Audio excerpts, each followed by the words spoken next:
Dobrý den, dámy a pánové, a vítám vás u tohohle videa. Tohle je video na jak stáhnout mody pro Origo.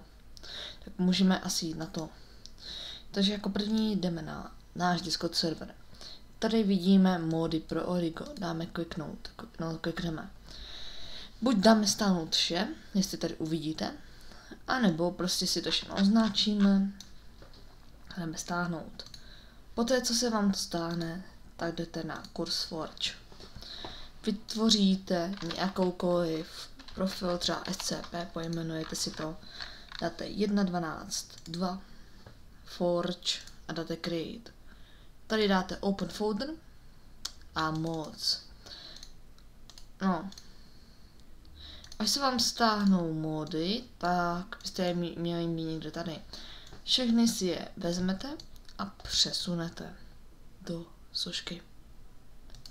A toč vše. Zapneme a můžeme hrát. Play.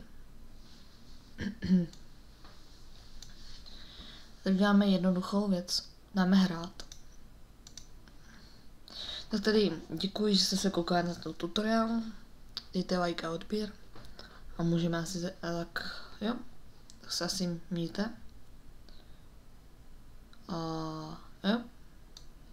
Naschledanou.